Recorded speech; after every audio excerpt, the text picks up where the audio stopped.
তো নমস্কার বন্ধুরা, আপনারা দেখতে পাচ্ছেন সিটেট পরীক্ষার বাংলা প্রিভিয়াস ইয়ার কোয়েশ্চন পত্র আমরা নিয়েছি। তো আজকে আমরা প্রিভিয়াস ইয়ার কোয়েশ্চন পেপার একটি সলভ করব। এটা হচ্ছে কি ল্যাঙ্গুয়েজ ওয়ানের প্রশ্ন দেখতে পাচ্ছেন বাংলা ভাষার। তো এই প্রশ্নপত্রটা আগে আমি বলে দিই যে 14 ডিসেম্বর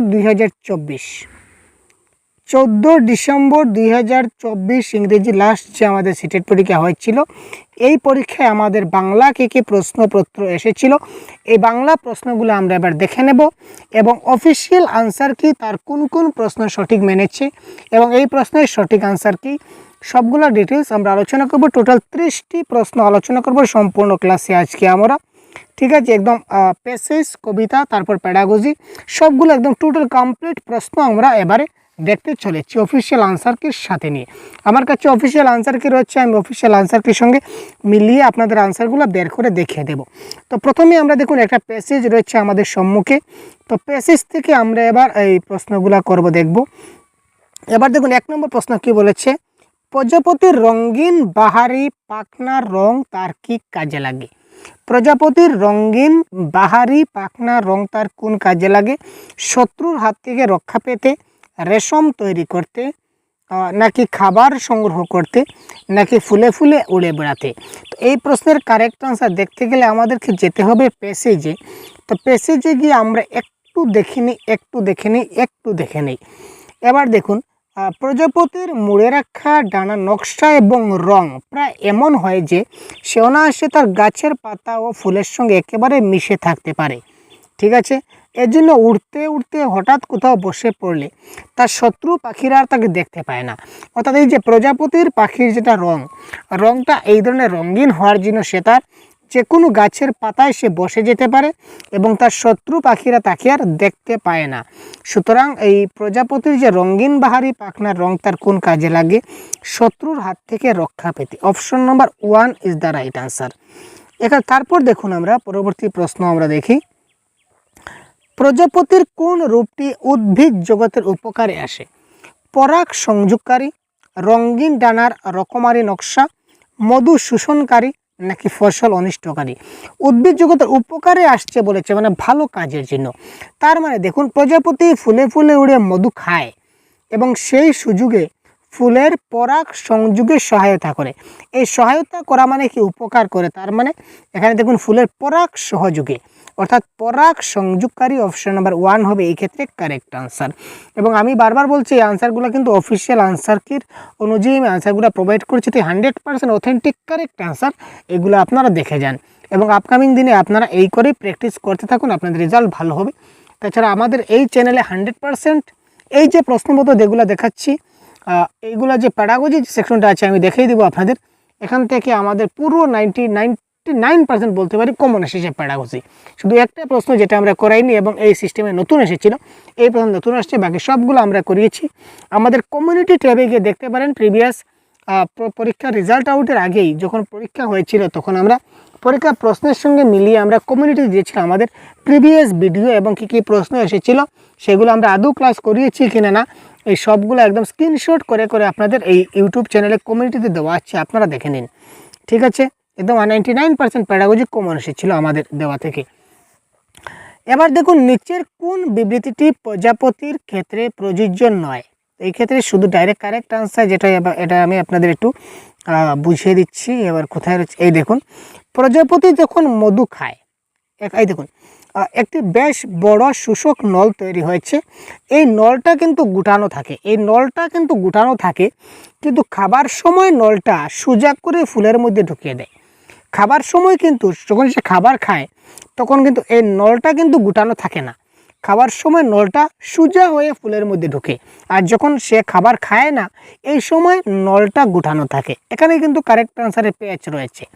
এখানে বলেছে নিচের কোনটা প্রযোজ্য নয়। তার মানে খাদ্য শোষক নলটি খাবার সময় গুটিয়ে থাকে। আরে খাদ্য শোষক নলটি খাবার সময় গুটিয়ে থাকে না, যখন খাবার খায় তখন খাদ্য শোষক নলটি সোজা হয়ে যায় এবং ফুলের মধ্যে ঢুকে যায় এবং মধু চুষে নেয়। সুতরাং এটা সত্য নয়, তার মানে এটা হবে কারেক্ট আনসার। তারপর দেখুন বলেছে পঞ্চাক্ষী শব্দের অর্থ কী? পঞ্চাক্ষী শব্দের অর্থ কী? এখানে দেখুন দেওয়া আছে, পঞ্চাক্ষী মানে কি?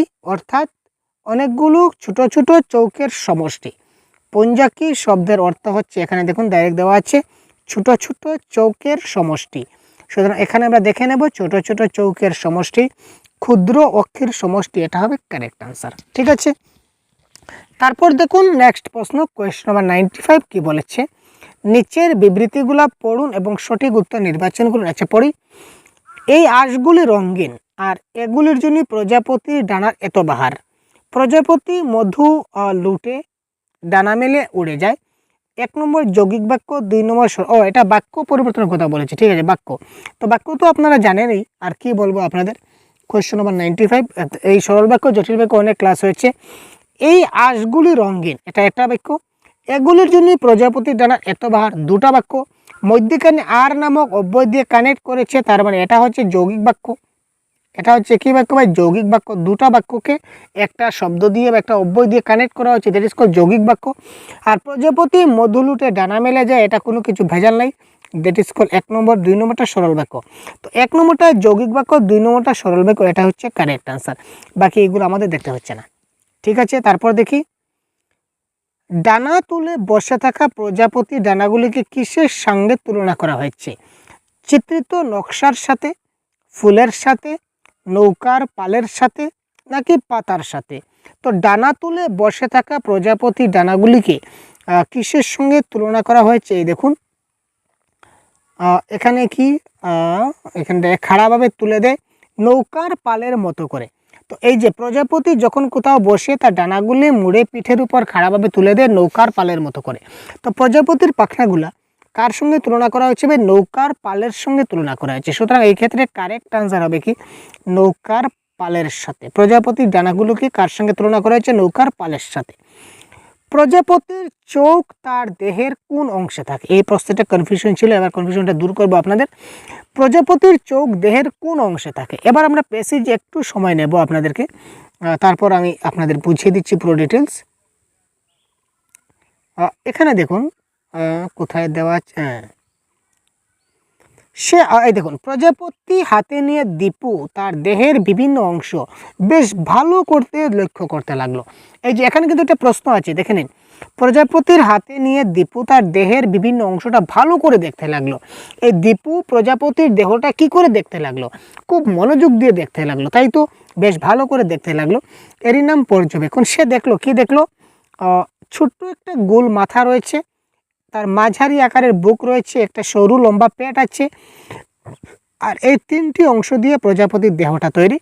মাথা থেকে 2টো লম্বা শুঙ্গ বা সুঁয় বেরিয়েছে, শুঙ্গের ডগা একটু মোটা। প্রজাপতি যে ফুল থেকে মধু খায়, সেই ফুলে একটি শুং ঠেকিয়ে কি ফুল কি তার মধু সে বুঝতে পারে। আর শুঙ্গের ঠিক গোড়াতেই তার বড় বড় চোখ। এবার প্রজাপতির চোখ কোথায় থাকে?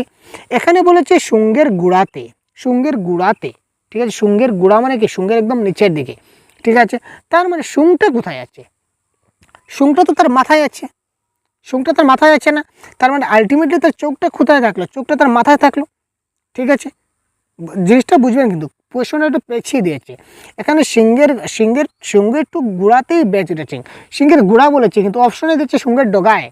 এখানে গোড়া এবং ডগা দুটা কিন্তু একদম কনফিউশনিং ওয়ার্ড।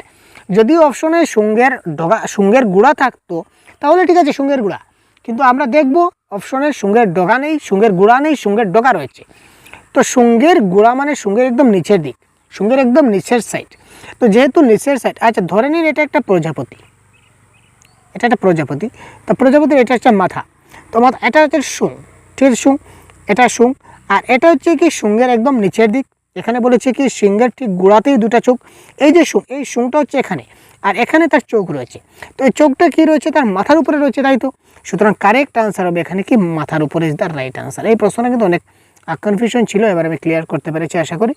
ঠিক আছে, মাথার উপরে। ঠিক আছে, তো এবার দেখুন, দীপু প্রজাপতির দৈহিক গঠন পর্যবেক্ষণ করলো কীভাবে দেখলো? আগে বলেছিলাম, প্রশ্ন আছে, দেখে নিন মনোযোগভাবে। ফুল অর্থের সঙ্গে সম্পর্কিত নয় কোনটা? নিচের কোন শব্দটার অর্থ ফুলের সঙ্গে সম্পর্কিত নয়? তো পরাগস্থলী বলতে ফুলের সঙ্গে বোঝায়। পরাগ সংযোগ, পরাগ কেশর, এই সবগুলো ফুলের সঙ্গে সম্পর্কিত, কিন্তু 1991 পরাগত শব্দটা কিন্তু ফুলের সঙ্গে সম্পর্কিত নয়। তারপর আমরা কবিতায় চলে আসলাম। 100 থেকে 105 আমরা কবিতা দেখব কয়েকটা প্রশ্ন। এখানেই কবি কি চাইতেন, কবিতার প্রশ্নগুলা। এখানে কবি কি চাইতেন, বৃহৎ বসুন্ধরার মাঝে নিজেকে ব্যক্ত রাখতে, প্রবাসের বিলাসবহুল জীবনে মেতে উঠতে, স্বদেশের এক টুকরা ভালোবাসা ভরা আকাশ কাছে পেতে, নাকি সাগ্রাত ধরণীতে খ্যাত হতে। তো কোয়েশ্চন নাম্বার 100-এর যদি কারেক্ট আনসার দেখি, এখানে দেখুন কবি কি বলেছেন, আর কয়েকদিন এই পরবাস কত হাজার মাইল দূরে, পকেটে রাখা চিরুনি থেকে কার চুলের গন্ধ পাই, আমাকে আর বনের বাঘ খায় না তেমন মনের ভাগ মুখে খায়, 2 মাস হলো কয়েকদিন অনেক রাত জোয়ার ভাটা অর্থাৎ কবির এখানে দেশপ্রেমের কথা বলা হচ্ছে। কবি এখানে তার স্বদেশকে অনেক মিস করেছেন, তাই আর কত, এখানে একটা ক্লিয়ার জিনিস দেখুন, আর কতদিন পরবাস, পরবাস মানে কি কবি বিদেশে বসবাস করেছেন। তো যেহেতু তিনি বিদেশে বসবাস করেছেন তাই স্বদেশের জন্য ওনার মনটা ব্যাকুল হয়ে গেছে, তাই উনি স্বদেশের কথা বলেছেন। এখানে একটা শব্দে কিন্তু আমরা সম্পূর্ণ কবিতাগুলো পেশ বুঝতে হবে। তো এখানে স্বদেশের এক টুকরো ভালোবাসা ভরা আকাশ কাছে পেতে তিনি এই কবিতাটা লিখেছিলেন বা কবি চাইছেন। এখানে প্রথম লাইনে দেখেছি পরবাস, পরবাস মানে বিদেশ, বিদেশে ওনার অশান্তি লাগছে, তাই সেই দেশের নিজের স্বদেশের একটু ভালোবাসা পাওয়ার জন্য তিনি ব্যাকুল। তারপর দেখি কবি মানসিক যন্ত্রণার কারণ হিসাবে প্রদত্ত কোন কারণটি সঠিক নয়। কোয়েশ্চন নাম্বার 101, কোন কারণটা এখানে সঠিক নয় 101। তো সংস্কৃতি, স্বদেশ সংস্কৃতি, বিচ্ছিন্নতা বোধ, দীর্ঘদিন আপনজনের অদর্শন। ইয়াস, এই কবি এখানে বিদেশে আছেন, যখন বিদেশে আছেন তখন তিনি নিজের দেশের সংস্কৃতি থেকে বিচ্ছিন্ন আছেন, ঠিক আছে। তো কারণ নিজের দেশে যাননি, তো নিজের দেশের সংস্কৃতি থেকে একটু বাইরে রয়েছেন। দীর্ঘদিন আপনজনের অদর্শন, অনেকদিন যেহেতু নিজের দেশে নাই, তাই ওনার নিজের যারা আপনজন রয়েছে সবগুলা দেশে রয়েছে, ওদের সঙ্গে তিনি দেখা করতে পারেননি, তাই ওদেরকে দেখতে পাচ্ছেন না, এটাও ঠিক আছে। প্রবাসের প্রেমহীন সম্পর্কের অতৃপ্তি, ঠিক আছে। তো প্রবাসের প্রেমহীন সম্পর্কের অতৃপ্তি, তো প্রবাসে রয়েছেন, এখানে প্রেম ছাড়া রয়েছেন, কার সঙ্গে প্রেম করবেন, প্রেমিকা তো বাড়িতে রয়েছে কবির, তাই তো, প্রেমিকা তো স্বদেশে দেশে, উনি তো এখানে একা, ঠিক আছে। তাই প্রবাসে তিনি প্রেমহীনভাবে জীবন কাটাচ্ছেন, এটাও শুদ্ধ। কিন্তু এখানে সঠিক নয়, কোনটা সঠিক নয় হচ্ছে প্রবাসী বিলাসবহুল জীবনযাত্রার আত্মতৃপ্তি। প্রবাসে তিনি বিলাসবহুলভাবে দিন কাটাচ্ছেন, এটা সত্যি নয়, তিনি প্রবাসে অনেক কষ্টে দিন কাটাচ্ছেন, ঠিক আছে। তো এখানে দেখুন আটটু ক্লিয়ার দেওয়া আছে, দেখুন একটুখানি আকাশটাই ভালোবাসার, নিজের ঘর কি হবে এত বড় বসুন্ধরা, এই স্বদেশের একটুকটা ভালোবাসা বলেছিলাম না, এটাও কিন্তু এটা ইঙ্গিত দেয়, ঠিক আছে। সুতরাং এখানে প্রবাসী তিনি বিন্দাস দিন যাপন করছে সেটা আমরা বলতে পারি না। নেক্সট দেখি, নিচের কোনটি বসুন্ধরার সমার্থক শব্দ নয় 102। তো এটা একটু কনফিউশন ছিল, তো এবার এটা শিওর আনসার হয়েছে, এটা কারেক্ট আনসার হচ্ছে ভূতল। নিচের বসুন্ধরার সমার্থক শব্দটা ভূতল হবে কারেক্ট আনসার। বসুধা, বিশ্ব, পৃথিবী, এই সবগুলো হচ্ছে বসুন্ধরার সমার্থক শব্দ, এবং ভূতল এখানে বসুন্ধরার সমার্থক শব্দ নয়, অ্যাজ পার অফিসিয়াল আনসার কি অবজারভেশন। কবিতাটির মূল বিষয় কি, কবিতাটির মূল বিষয় কি ভাই,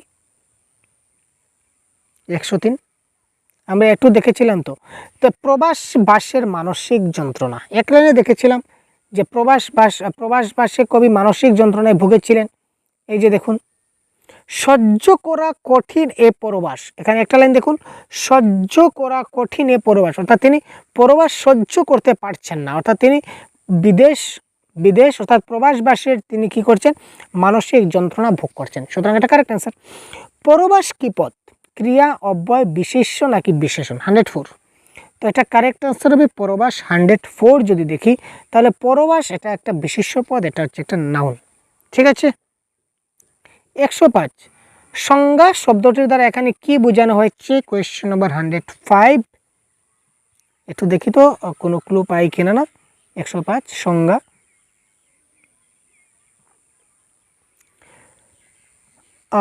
দুমাস আমি দেখিনি তোমায়, তোমার খোলা কোমর গঙ্গা, দারুণ গাড়ি, দারুণ বাড়ি, দারুণ সব মেয়ে, তার ভিতরে ঘুমিয়ে পড়ি, রাত্রি ফেরের সংজ্ঞা, ঠিক আছে। অর্থাৎ তিনি রাত্রে যে একটা অবজ্ঞাভাবে রাত্রে তিনি শুয়ে যান, অর্থাৎ রাত্রে ওনার কী হয়, চৈতন্য পেয়ে যায়, ঘুম এসে যায়। সুতরাং এখানে বলেছে Chaitanya is the right answer. এরপর আমরা এবার দেখবো প্যাডাগজির প্রশ্ন। দেখুন প্যাডাগজির প্রশ্নগুলো কিন্তু সবগুলো কিন্তু আমাদের কিন্তু কমন এসেছিল ভাই, 100% বলেছি। একটা প্রশ্ন খালি আমাদের দেওয়া থেকে আসেনি, তো কোনটা আমাদের দেওয়া থেকে আসেনি এটাও আপনাদের আজকের ক্লাসে আমি এবারে বলবো। কারণ এটা এবার নতুন সিস্টেম চালু হচ্ছে, এটা রেজিস্টার নিয়ে কি একটা প্রশ্ন এসেছিল, তো এটা কিন্তু আমাদের পড়ানোর বাইরে ছিল। আর বাকি সব প্রশ্ন, যতগুলো প্রশ্ন সবগুলো 100%, 99% কমন। মাতৃভাষা ভিত্তিক বহুভাষাবাদ তত্ত্ব বলতে আমরা কি বুঝি? Question number 106। কারেক্ট আনসার কী হবে? আপনারা কারেক্ট আনসার তাড়াতাড়ি কমেন্ট বক্সে আইডিয়া করুন তো ভাই। কারেক্ট আনসার কী হবে? আপনারা খুব তাড়াতাড়ি কমেন্ট বক্সে আনসারগুলো দেওয়ার চেষ্টা করুন। 106। সব শিশুরা তাদের মাতৃভাষা ভিত্তিক বহু ভাষাবাদ, মানে মাতৃভাষা থাকবে সঙ্গে মাল্টিল্যাঙ্গুয়েজ থাকবে, এটা কোন জিনিসটা সমর্থন করে? সব শিশুরাই তাদের বিদ্যালয় কার্য শুরু করে ইংরেজি মাধ্যমে। ও মাই গড, ওয়াও! সব শিশুরা ইংরেজি মাধ্যমে বিদ্যালয় শুরু করে, কেটে দিন। সব শিশুরা প্রথমে হিন্দি ভাষা পড়ে। আরে ভাই, আমি বাংলা পড়ে বড় হলাম আর এখন হিন্দি কোথা থেকে চলে আসলো, কেটে দিন। সব শিশুরাই তাদের বিদ্যালয় কার্য শুরু করে রাজ্যের ভাষার মাধ্যমে। তার মানে আমি বর্তমানে আসামে আছি, আমার আসামের রাজ্যিক ভাষা হচ্ছে অসমিয়া। তার মানে কি আমি আসামিজ দিয়ে কি আমার পড়াশোনা শুরু করি নাকি? মোটেই না, আমি তো বাংলা দিয়ে শুরু করেছিলাম। এটা ক্যান্সেল। তো আলটিমেটলি কারেক্ট আনসার 3টা অপশন কেটে দিল। এলিমিনেশন মেথড আমি অ্যাপ্লাইলাম। Option number 3 correct. Option number 3তে কী লেখা আছে সেটা আমি পড়লামই না, কিন্তু কারেক্ট আনসার হলো। 3টা অপশন যেহেতু কেটে গেল, তার মানে একটা তো বাজবে রে ভাই, আর যেটা বাজবে সেটাই তো কারেক্ট আনসার হবে। আর কি ভাবছেন ভাই? তো দেখে নিই আমরা, অপশনগুলো জানার প্রয়োজন আছে তো, পরবর্তী সময় আমাদের এক্সামে কাজে লাগবে, তাই তো। সব শিশুরাই তাদের বিদ্যালয় কার্য শুরু করে তাদের মাতৃভাষা বা গৃহভাষার মাধ্যমে। বড়িয়া কোয়েশ্চন। মাতৃভাষা ভিত্তিক বহু ভাষা বা তথ্য, মানে বহু ভাষা আমরা আরও অন্য ভাষা শিখব, কিন্তু আমরা বিদ্যালয়ে কার্য শুরু করব, অর্থাৎ প্রাথমিক স্তর বা প্রাক প্রাথমিক স্তরের শিশুদেরকে আমরা কি করব? মাতৃভাষা বা গৃহের ভাষাগুলো শেখাবো। সেটা বারবার কনসেপ্টের ক্লাসে আপনাদেরকে বলা হয়েছে, এমসিকিউ সলভ করতে সময় বলা হয়েছে। আচ্ছা, পাঠ উপলব্ধিমূলক পদ্ধতি সম্পর্কে নিচে পদ্ধতিগুলির মধ্যে ভ্রান্ত মন্তব্যটি চিহ্নিত করুন। এখানে ভুল কোনটা রয়েছে সেটা চিহ্নিত করতে হবে, ভুল চিহ্নিত করতে হবে। এখানে স্ক্যানিং এবং স্কিমিং এর কথা বলা হয়েছে। 107।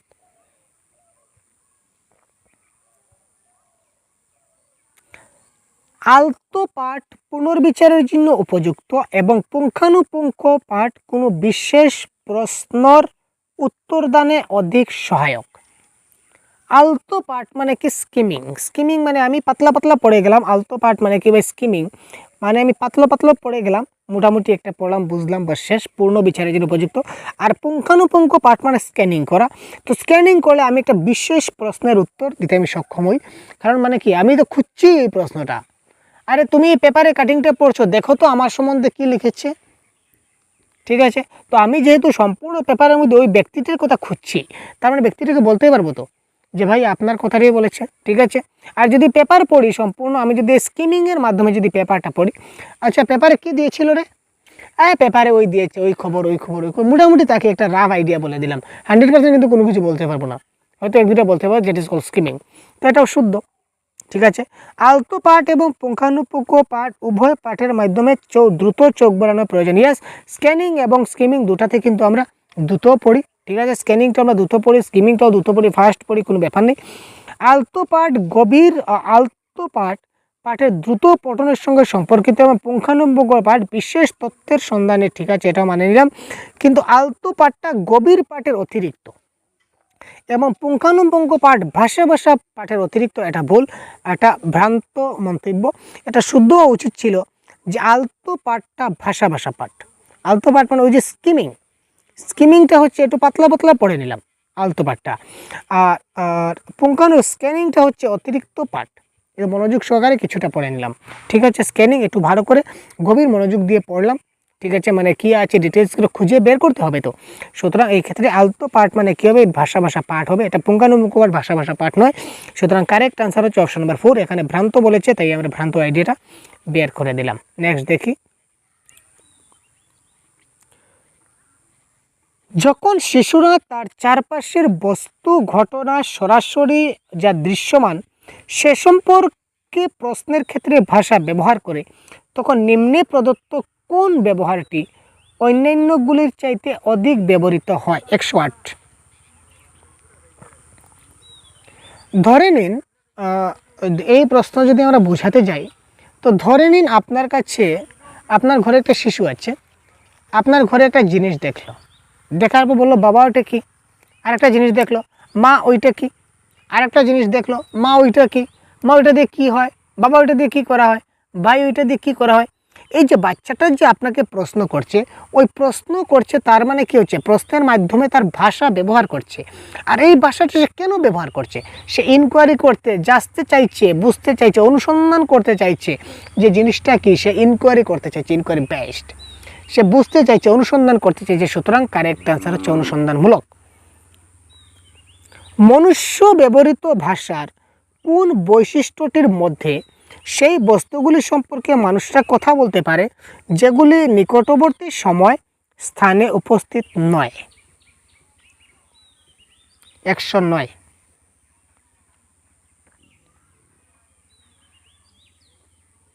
আমি এখানে নেই, একটা জিনিস বুঝুন, মানুষ্য ব্যবহৃত ভাষার, মানুষরা ব্যবহার করে যে ভাষা, এই ভাষার বৈশিষ্ট্যগুলির মধ্যে বৈশিষ্ট্যগুলির জন্য সেই বস্তুগুলি সম্পর্কে মানুষরা কথা বলতে পারে যেগুলি নিকটবর্তী সময়ে বা স্থানে উপস্থিত হয়। যেন আমি এখানে নেই, আমি এখানে অনুপস্থিত, আপনারা দুজন আমার কথা বলছেন, ঠিক আছে।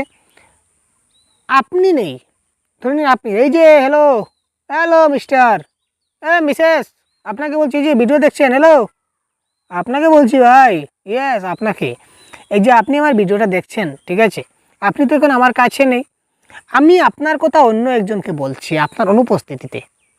তো এই বৈশিষ্ট্যটাকে কি বলা হবে? এটাকে বলা হবে ডিসপ্লেসমেন্ট, স্থানচ্যুতি। আপনি এখানে নেই কিন্তু আমি আপনার কথা বলেছি, এটাকে বলা ডিসপ্লেসমেন্ট, ঠিক আছে ভাই। নেক্সট দেখি, নিচের কোন দক্ষতাটি উপলব্ধিমূলক পঠন হিসাবে বিবেচিত নয়? উপলব্ধিমূলক পঠন হিসাবে বিবেচিত নয় নিচের কোনটা? 110।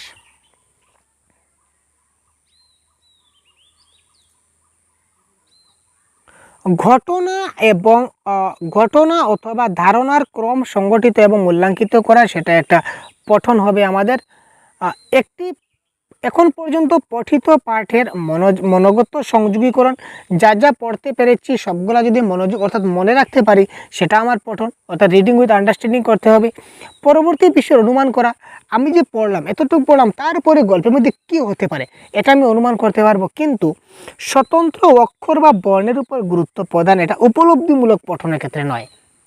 এটা হচ্ছে ইনিশিয়াল স্টেজে যখন আমি রিডিং পড়া শিখছি তখনের ক্ষেত্রে সেটা গুরুত্ব প্রদান দিব, কিন্তু উপলব্ধিমূলক পঠনে কিন্তু আমার এই দক্ষতাটা কাজে আসবে না। সুতরাং এক্ষেত্রে কারেক্ট অ্যান্সার হচ্ছে স্বতন্ত্র অক্ষর এবং বর্ণের উপর গুরুত্ব প্রদান। 110, question number 3 is the right answer. দ্বিতীয় ভাষা শিখনে ব্যাকরণ অনুবাদ পদ্ধতির বৈশিষ্ট্য নয় কোনটি? দ্বিতীয় ভাষা যখন শিখবো আমরা, সেকেন্ড ল্যাঙ্গুয়েজ, তো সেকেন্ড ল্যাঙ্গুয়েজের ক্ষেত্রে নিচের কোনটি ব্যাকরণ অনুবাদ পদ্ধতির বৈশিষ্ট্য নয় বলেছে। তো তার মানে কোনগুলো বৈশিষ্ট্য সেগুলো আগে আমায় খুঁজে বের করতে হবে। ভাষার ভূমিকা চাইতে ভাষা গঠনে অধিক গুরুত্ব দেয়, ঠিক আছে। ব্যাকরণ কি হয়? Subject plus verb plus object, এই যে তার এগ্রিমেন্ট, এটা কিন্তু সবসময় বজায় রাখে, তাই তো। সুতরাং এই ক্ষেত্রে ভাষার ভূমিকা যেতে ভাষা গঠনে সে কী করবে? অধিক গুরুত্ব দেবে। প্রথম এবং দ্বিতীয় ভাষার ব্যাকরণগত নিয়মাবলীর তুলনা করা, প্রথম ভাষা এবং দ্বিতীয় ভাষার মধ্যে নিয়মাবলী বেশ কম আছে, তাই তো। কেমন বেশ কম আমি বলে দেই। যদি আমি বাংলায় বলি, প্রথম ভাষা হচ্ছে আমার বাংলা, বাংলায় যদি বলি যে আমি ভাত খাই, প্রথমে সাবজেক্ট হবে, তারপর অবজেক্ট হবে, তারপর ভার্ব হবে। আমি ভাত খাই, আমি হচ্ছে সাবজেক্ট, অবজেক্ট হচ্ছে ভাত, ভার্ব হচ্ছে খাই। তো যদি প্রথম ভাষায় যদি আমি বলি তাহলে আমার প্রথমে আসবে কর্তা, তারপর আসবে ক্রিয়া, তারপর আসবে অবজেক্ট, তারপর আসবে ক্রিয়া, তাই তো। যদি আমি ইংলিশে যাই, অর্থাৎ দ্বিতীয় ভাষা আমার ইংলিশ ধরে নেই, যদি ইংলিশে যাই তাহলে আই ইট রাইস হবে, তো subject plus verb plus object হবে। এগ্রিমেন্টটা বদলে গেল কিনা? না, বদলে গেল নিশ্চয়। সুতরাং এই দেখুন, প্রথম ভাষা এবং দ্বিতীয় ভাষার মধ্যে তুলনা, এটাও তো সত্য, এটা তো একটা বৈশিষ্ট্য। দ্বিতীয় ভাষার ব্যাকরণের নিয়মাবলী শিখানো অভ্যাস, তো দ্বিতীয় ভাষা ব্যাকরণের দিকে অভ্যাস করাতে হবে, এটাও কারেক্ট। তো কারেক্ট আনসার এখানে বৈশিষ্ট্য নয় কোনটা বলেছে? নয় হচ্ছে অপশন নাম্বার 1। দ্বিতীয় ভাষায় প্রত্যক্ষভাবে সংযোগ স্থাপন এবং তারপর দুটি ভাষার ব্যাকরণের নিয়মাবলী তুলনা করা। দুটি ভাষা আমরা ব্যাকরণ নিয়ম বলে তুলনা করতে পারি না, প্রত্যেকের সংযোগ স্থাপন হয় না এবং দুটি ভাষা ব্যাকরণ নিয়ম তুলনা শেষ। বেজার বাট্টি। নেক্সট কোয়েশ্চেন আমরা দেখি, ক্লিয়ারলি বুঝতে পারলাম। এবার পরবর্তী প্রশ্ন, যদি সমস্যা হয় তাহলে অবশ্যই কমেন্ট বক্সে জানাবেন কিন্তু ভাই। এবং আজকে শেষ নয়, পরবর্তীতে আমরা এই প্রশ্ন নিয়ে আরও ডিসকাস করব, পুরো ডিটেলসে আলোচনা করব। প্রত্যেকটা প্রশ্ন ধরে ধরে টপিক নিয়ে নিয়ে এক একটা প্রশ্ন নিয়ে এক একটা টপিক আমরা আলোচনা করব, যাতে করে প্রত্যেকটা বিষয় আপনাদের ক্লিয়ার হয়ে যায়। শুধু সাথে থাকুন। একজন শিক্ষিকা তার দেওয়া একটি অভিজ্ঞতা ভিত্তিক প্রশ্নের উত্তর ছাত্ররা কিভাবে দেবে এবং উত্তর লেখার সময় কিভাবে চিন্তা করবে সে সম্পর্কে তাদের প্রতিক্রিয়া জিজ্ঞাসা করবেন। এটি কিসের উদাহরণ? Question number 112। একজন শিক্ষিকা তার দেওয়া একটা অভিজ্ঞতা ভিত্তিক প্রশ্নের উত্তর ছাত্ররা, একজন শিক্ষিকা কি করলেন, একটা শিক্ষিকা একজন ছাত্র যখন তার অভিজ্ঞতা ভিত্তিক উত্তর দেবে তখন উত্তরটা লেখার সময় কিভাবে চিন্তা করবে সে সম্পর্কে তাদের প্রতিক্রিয়া যখন আমরা জিজ্ঞাসা করব, এটা যে আমি তোমাকে যে অভিজ্ঞতা দিয়েছিলাম, তোমাকে যে জিনিসগুলো বলেছিলাম তোমার মনে আছে তো, যদি কেউ জিজ্ঞাসা করে বা যদি লিখো তাহলে কি করে লিখবে? তো এই যে সময়টা বা এই যে চিন্তনটা, এটাকে আমরা কি বলতে পারি? 112 নম্বর প্রশ্ন। তো এটাকে আমরা বলবো মেটাকগনিশন। এই দেখুন ভাইগোটস্কি চলে আসলো ভাই। নিম্নে প্রদত্ত ক্রেশনের তথ্য প্রকল্পগুলির কোনটি ভাইগোটস্কির জেডপিডির সদৃশ? তো আমাদের বাংলা ভাষাতেও কিন্তু ভাইগোটস্কি লাগবে, তারপর পিয়াজে লাগবে, নম চমস্কি লাগবে। এই তিনজন আমাদেরকে জানতেই হবে, আর জানি বা না জানি আমাদের পিয়াগেট, ভাইগোটস্কি এবং নম চমস্কি এই তিনজনকে আমাদের কিন্তু জানতেই হবে, সেটা মাথায় রাখুন। তো এই ক্ষেত্রে কারেক্ট আনসার হবে কোনটি হবে ভাই? একটু বলুন তো। 113 জেডপিডি হচ্ছে ইনপুট হাইপোথেসিস। জেডপিডি কি করে? যৌন প্রক্সিমাল ডেভেলপমেন্টে কি করে?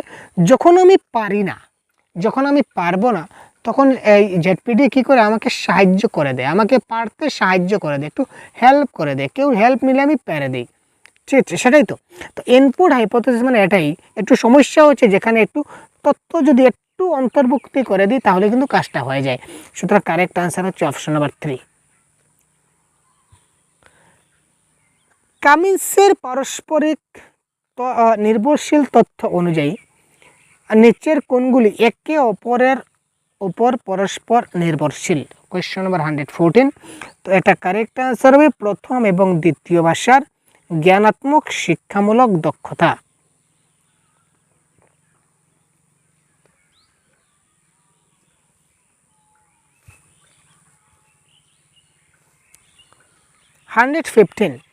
নিচের কোনটি পঠন দক্ষতা অর্জনের প্রারম্ভে অক্ষর এবং বর্ণমালার পরিবর্তে শব্দ ও ছোট গল্পসমূহ পাঠের ব্যবহারকে যুক্তিসম্মত মনে করে না? প্রশ্নটা আবার পড়ি। নিচের কোন পঠন দক্ষতা, নিচের সবগুলো কিন্তু পঠন দক্ষতা, তো কোন পঠন দক্ষতাটা অর্জনের শুরুতে অক্ষর এবং বর্ণমালার পরিবর্তে আমরা যদি শব্দ এবং ছোট গল্প ব্যবহার করি তাহলে এটাকে যুক্তিসম্মত মনে করে না?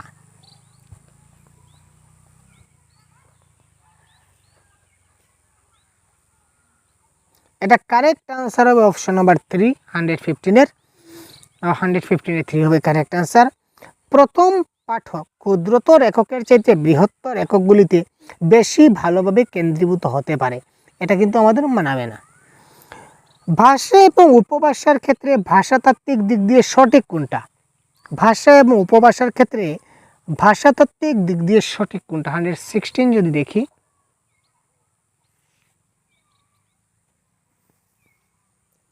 ভাষা এবং উপভাষার মধ্যে একটা সুনির্দিষ্ট ভাষাতাত্ত্বিক কোনো পার্থক্য নাই। ভাষাতাত্ত্বিক কোনো পার্থক্য নাই, ঠিক আছে। লিপি, ভাষা এবং উপভাষার ক্ষেত্রে কোনো সুনির্দিষ্ট ভাষাতাত্ত্বিক পার্থক্য নেই। এটা হচ্ছে ভাষা এবং উপভাষার মধ্যে সঠিক কারেক্ট আনসার। বীরা একটি 7 মাসের শিশু, সে এখন ব্যঞ্জন এবং স্বর মিশ্রিত ধ্বনি তৈরি করে। এটা ডাইরেক্ট প্রশ্ন আমরা করেছিলাম আপনাদের। নিচের কোনটি ব্যবহার করে সে সংযোগ সাধন করেছে? এই কুইং, বেবলিং, এই ধরনের, তারপর ফোনেমস, তারপর লিঙ্গুইস্টিক স্পিচ, এই সবগুলো আমরা করেছিলাম। কুইং কবে করে, বেবলিং করে, এটা অনেক ক্লাসে বলা হচ্ছে। কোয়েশ্চেন নাম্বার 117 প্রশ্ন হবে বেবলিং। যখন 7 মাস হবে আর যখন 7 বা 6 সপ্তাহ হবে তখন হবে কুইং। ঠিক আছে ভাই। প্রোডাক্টিভ ভোকাবুলারি মানে কি? উৎপাদনমূলক শব্দ তালিকা। 118 যে শব্দগুলি আমরা লিখনে এবং প্রোডাক্টিভ স্কিল। তো প্রোডাক্টিভ স্কিল মানে কি? রাইটিং এবং স্পিকিং। তো রাইটিং এবং স্পিকিংকে আমরা কী বলবো? প্রোডাক্টিভ। তো সুতরাং এই ক্ষেত্রে হবে লিখন এবং বাচনে ব্যবহার করি, এটা হচ্ছে প্রোডাক্টিভ। আর যদি বলা হয় প্রোডাক্টিভ মানে কি হচ্ছে, প্রোডাক্টিভের আরেকটা ছিল রিসিপটিভ। যদি রিসিপটিভ থাকতো তাহলে কী হতো? রিডিং এবং লিসেনিং। ঠিক আছে ভাই। রিডিং এবং লিসেনিং হচ্ছে আমাদের কি রিসিপটিভ, আর দিয়ে আমরা ডিনোট করি, আর এটা হচ্ছে প্রোডাক্টিভ, পি দিয়ে আমরা ডিনোট করি। নেক্সট দেখে নেওয়া যাক।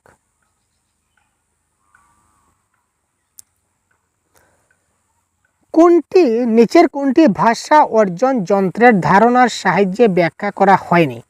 নিচের কোনটি ভাষা অর্জন যন্ত্র বা এলইডির সাহায্যে ব্যাখ্যা করা হয়নি? Question number 119। ভাষাতাত্ত্বিক বহিঃপ্রকাশ, সেটা এলইডিতে লাগবে। ভাষা ব্যবহার করবে, এলইডি লাগবে। এলইডি মানে কি? ল্যাঙ্গুয়েজ একুইশন, যেটা শিশুরা জন্মকালে জন্মসূত্রে যেটা পায় অ্যাজ পার অবজারভেশন বা অ্যাকর্ডিং টু নম চমস্কি হিসাবে বলতে পারি যে এলইডি মানে কি? শিশুরা জন্মসূত্রে তাদের মধ্যে ডিভাইস থাকে যেটাকে বলা হয় এলইডি। তো এটা ভাষাতাত্ত্বিক বহিঃপ্রকাশের একটা অংশ। ঠিক আছে, বুঝতে পারলাম। প্রথম ভাষা শিখছে 4-5 বছরের সংক্ষিপ্ত সময়কালে শিশুরা ভাষা অর্জন। ঠিক আছে, কিন্তু অলঙ্কৃত ভাষা শিখে। অলঙ্কৃত ভাষার সঙ্গে কিন্তু এলইডির কোনো সম্পর্ক নেই। সুতরাং কারেক্ট আনসার অলঙ্কৃত ভাষা। 119। 120 এবং আজকের লাস্ট কোয়েশ্চন। একটি সমভাষী জনজাতির মধ্যে লক্ষ্য করা যায় যে দুটি ভিন্ন ভিন্ন সামাজিক অর্থনৈতিক দলগুলির বক্তাদের স্বয়ের উচ্চারণ পৃথক। একটা সমভাষী জনজাতি রয়েছে, সমান ভাষাভাষী জনজাতি। ঠিক আছে, কিছু ব্যক্তি রয়েছে, দুটি ভিন্ন ভিন্ন সামাজিক অর্থনৈতিক দুটা দল রয়েছে। তাদের এক দলে কী করে এই স্বয়ের উচ্চারণ একভাবে করে, আরেক দলে এই স্বয়ের উচ্চারণ, অর্থাৎ দুটা যে জনজাতি আমরা বলতে পারি, দুটো উপজাতি, তো দুই উপজাতি কিন্তু স্বয়ের উচ্চারণটা দুইভাবে করে এক কথায়, বা ভিন্ন জনজাতিরা ভিন্নভাবে স্বয়ের উচ্চারণ করে।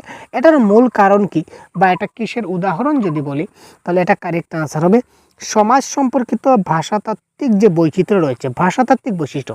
প্রত্যেকটা সমাজের এক একটা ভাষাতাত্ত্বিক বৈচিত্র্য আছে, একটা বৈশিষ্ট্য আছে, যার কারণে এই উচ্চারণগুলো ব্যতিক্রম হয়। সুতরাং কারেক্ট আনসার হচ্ছে অপশন নাম্বার 3। তো এই ছিল আমাদের আজকের প্রশ্ন। আজকে আমরা আলোচনা করলাম 14 ডিসেম্বর 2024 পেপার 1-এর ল্যাঙ্গুয়েজ 1-এর প্রশ্ন। পেপার 1-এর ল্যাঙ্গুয়েজ 1-এর সবগুলো প্রশ্ন আমরা ডিসকাস করলাম। 30টা প্রশ্ন 14 ডিসেম্বর 2025 হয়ে যাওয়া প্রশ্নপত্র। তো পরবর্তীতে আমরা আরও এই ধরনের অন্যান্য ক্লাস নিয়ে আসবো আপনাদের সঙ্গে। সাথে থাকবেন, ভালো থাকবেন, সঙ্গে থাকবেন। ধন্যবাদ।